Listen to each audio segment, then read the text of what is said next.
that the World Bank gave money, and we also know that the IMF just came out with an article saying they were going to provide 1.24 billion in SDRs for the liberated areas. Okay, but the catch is every time they say this, the catch is they have to uh, do economic reforms in their country.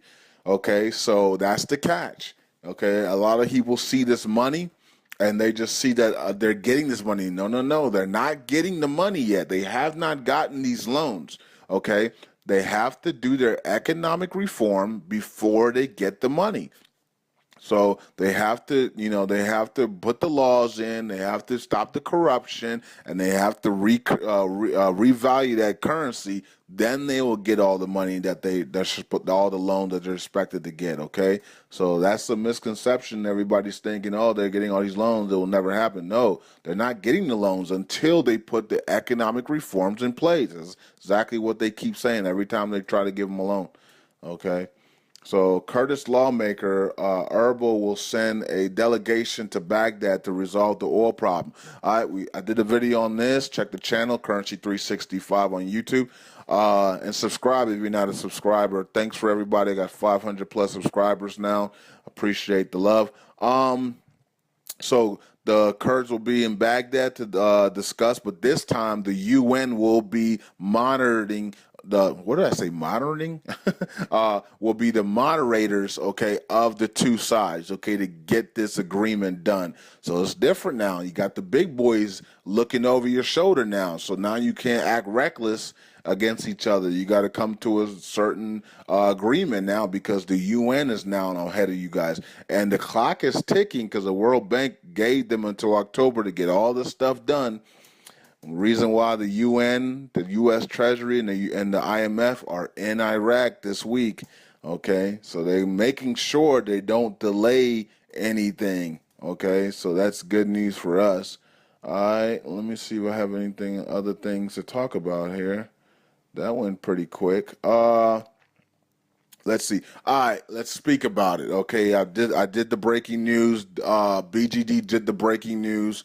Okay, emergency call today. Okay, so the feds filed a civil lawsuit against not Sterling, but Dinar Corp. Okay, so Dinar Corp Inc. Okay, the feds filed a civil lawsuit against them, a class action lawsuit. I don't know what exactly it was. I know it was a civil lawsuit. Okay, so it wasn't a criminal. So there's a difference between a criminal and a civil. Okay, so and they didn't raid them or anything like that. Okay, so they didn't take anything. They didn't raid them. It was just the feds filing a civil lawsuit. We don't know what it is. We're waiting on Dinar Corp Inc. to make a statement, and they should make one here in 24 hours. Okay, so we'll see what happens from there. Don't know about your reserves. If you have reserves for Dinar Corp Inc., I don't know. You know, a lot of you guys lost your money messing with Sterling Currency Group reserves. I told you guys stay away from reserves. Never do reserves.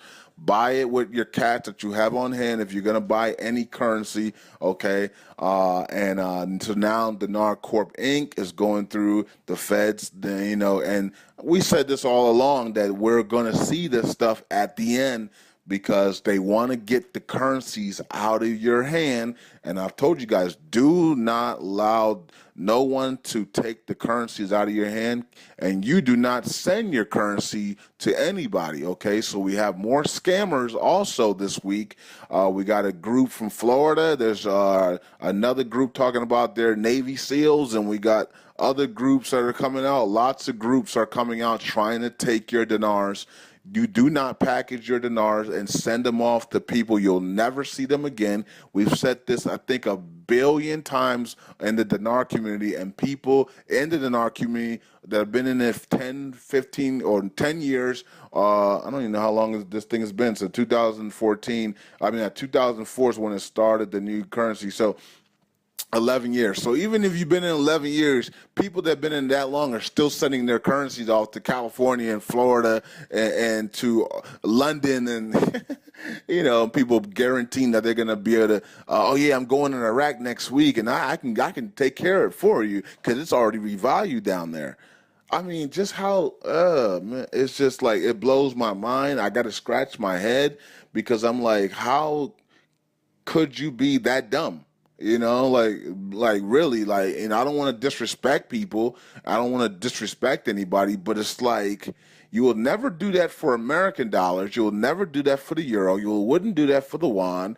But yet somehow, some way, some Hollywood story about Iraqi dinar makes you think the dinar is different from any other currency in the world, and that it's gonna only be private exchanges and all this bull crap. Okay, it's a freaking currency, people. That's all it is. Okay, and you guys are treating it like it's a special agent, CIA agent. Okay, and it's not. It's a regular currency, and you guys are getting screwed because you got people lying to you in your heads. Okay, and it's sad what's going on, and it is what it is, man. It is what it is. I can't stop it. I ain't gonna try to stop it because I've said it about 1,000,000 times. What else am I supposed to say? All right. So it is what it is. That's what's going on. Dinar Corp was sued, or the feds filed a civil lawsuit against Dinar Corp. Also, a body confiscated Maliki's plane. Maliki think he can fly everywhere. He can't fly nowhere, bro. You about to be tried for genocide. What you doing trying to fly everywhere, man? So Maliki thinking he can fly everywhere, but body shut that down quickly.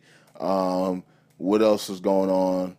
We talked about, okay, the big one, of course, is tomorrow, the full tariffs and taxes. Let's see if they actually implement that. I'm pretty sure they will because the UN and the IMF and the U.S. Treasuries are in Iraq, so they're going to make sure they do implement that. It's sad that it takes other people from other countries to come to make sure you're doing things to help your country out and to help your citizens and to get back into a global market economy. But oh well, we're going to babysit them. And of course, bonds go on sale, 10.95 rate, exchange rate on Sunday. And of course, the government's going to be agreed to transfer the powers to the 8 ministers of to provinces. Yeah, so that's about it. And also the possible global reset currencies are also been selling bonds. I even checked out South Korea, and South Korea has been selling bonds as sovereign bonds as well. So everybody's selling bonds. Vietnam, Korea. I'm not sure about Iran, because I'm pretty sure they will. Iraq's about to start selling bonds. You got Indonesia selling bonds, the rupiah. India's probably selling bonds, the rupee. So everybody's selling bonds, man. That's gonna probably reset. All right. So, and then of course you got gold and silver. A good time to buy those if you're looking into that. And that's about it, guys. Currency 365. Taking up how much? 18 minutes. I might cut this video in half. Okay. I might do half and half to this time instead of just a whole video length. I might just do half and half. Okay. That's about it. Do not give your currency to nobody at all. Keep it in your hands. And when you go exchange, if you have a lot of it, be there with a lawyer, okay? So the lawyer can make sure you're protected. And if you have like 100,000 dinar or something, then you can do it by yourself, okay? You know how you don't need anybody. So that's about it. Currency 365. I'm tired. Been a long day, and let's see what happens Saturday and Sunday. Currency 365. I'm out.